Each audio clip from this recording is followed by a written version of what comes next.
अपने उसमें सुझाव भी लिखे, दोनों प्रकार के उनके सुझाव आए।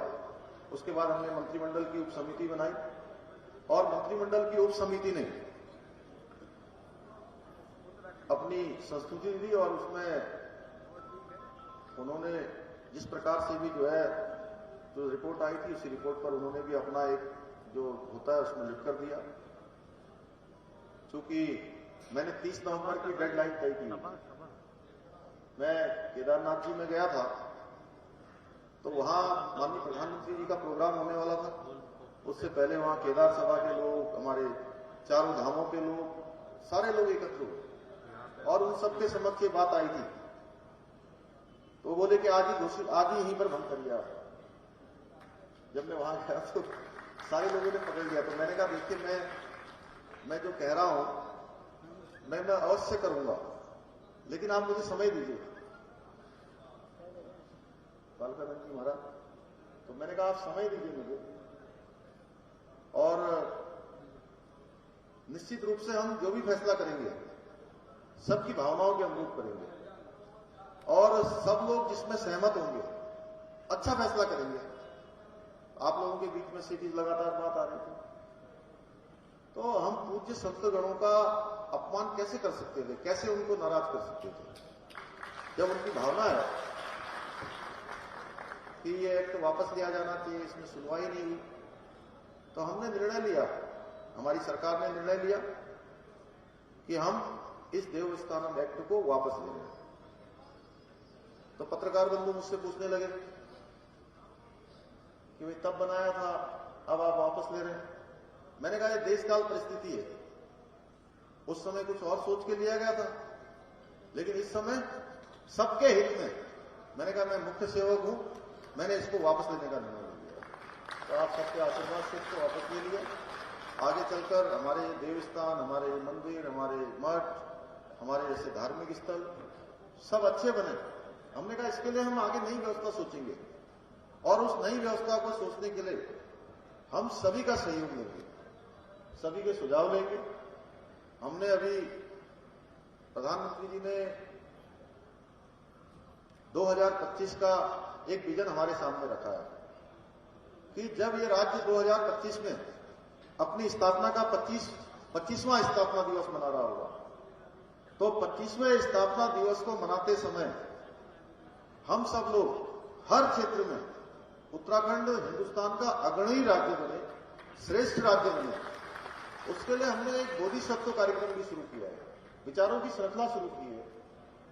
हम एक एक करके हर सेक्टर में काम करने वाले, जिन्होंने बहुत सारे विशिष्टताएं, बहुत सारी स्पेशलिस्टी, जिनके बहुत सारे अनुसंधान, बहुत सारा अनुभव जिन्होंने जीवन में प्राप्त किया है, आम जनता के लोग, सामान्य जनता के लोग, वैज्ञानिक लोग, उन सभी को हम आमंत्रित कर रहे हैं और उनमें से एक रोड मैप तैयार कर रहे हैं कि जब 2025 हमारा आएगा, रजत जयंती वर्ष जब हम मना रहे होंगे, तो उत्तराखंड हिंदुस्तान के श्रेष्ठ राज्यों में से एक राज्य बने।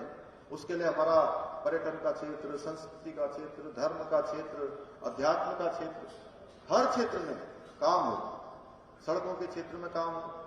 कल माननीय प्रधानमंत्री जी ने 18,000 करोड़ की योजनाओं का शिलान्यास और लोकार्पण किया है और उन्होंने पहली बार कल मंच से कहा कि मैंने 5 साल पहले जो आप सबके सामने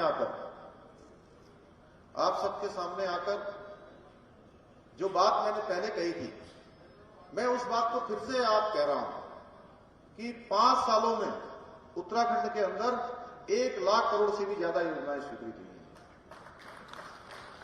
आज हमारी इस आध्यात्मिक नगरी, इस मां गंगा की नगरी, इस धर्म नगरी, हरिद्वार से दिल्ली जाने के लिए आपकी समय सीमा और बहुत कम होने वाली है। अभी भी आप 3-3.5 घंटे में यहां से पहुंच जाते हैं, लेकिन जिस कल एक्सप्रेस वे का माननीय प्रधानमंत्री जी ने शिलान्यास किया है, देहरादून दिल्ली, हरिद्वार दिल्ली, उस एक्सप्रेस वे के बन जाने से आप मात्र 2 घंटे में हरिद्वार से दिल्ली की दूरी तय कर पाएंगे।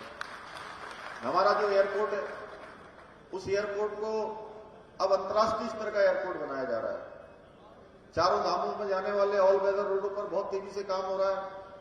ऋषिकेश कर्णप्रयाग रेल लाइन, जो एक सपना होता था पहाड़ में रेल जाना, वो भी काम हो रहा है।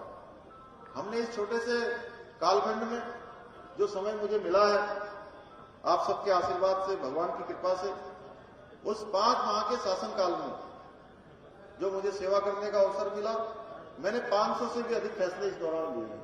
हमारी सरकार ने 500 ऐसे फैसले लिए हैं, और केवल फैसले घोषणाओं के रूप में नहीं लिए हैं।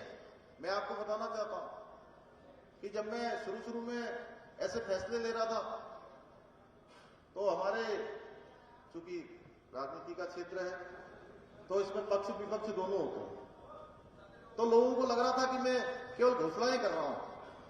मैंने कहा मैं घोषणाएं नहीं कर रहा हूं, हम साथ साथ में उसके शासनादेश भी निकाल रहे हैं, वित्तीय प्रबंधन भी साथ साथ कर रहे हैं, यानी कि वित्तीय स्वीकृति भी दे रहे हैं। जो भी घोषणाएं हम करेंगे उन सबके शासनादेश हमने निकाले हैं। चाहे आज आप 4 धाम जो यात्रा हमारी नहीं चल पाई, पर्यटन का क्षेत्र हो, परिवहन का क्षेत्र हो, चाहे हमारा आज आशाएं, आंगनबाड़ी, हमारे जो है स्वास्थ्य कर्मी, हमारे ग्राम प्रधानगण, उपनल कर्मचारी, सरकारी कर्मचारी, हमारे जितने भी खिलाड़ी, हर क्षेत्र में हमने फैसले लिए। कोई क्षेत्र ऐसा नहीं छोड़ा है कि जिस क्षेत्र में हमने फैसला न लिया। पर्यटन का क्षेत्र बढ़े, धर्म का क्षेत्र बढ़े, लोग उत्तराखंड में आसानी से आए, उसके लिए हमने हवाई सेवाएं, जो काफी उसमें 20% बैट लगता था, एविएशन टर्बो फ्यूल बोलते हैं, जो हवाई जहाज में जो फ्यूल भरा जाता है, और जो हवाई जहाज खड़े किए जाते हैं, हेलीकॉप्टर इत्यादि हवाई जहाज, वो उत्तराखंड में खड़े होते थे तो उनको 20% बैट देना पड़ता था।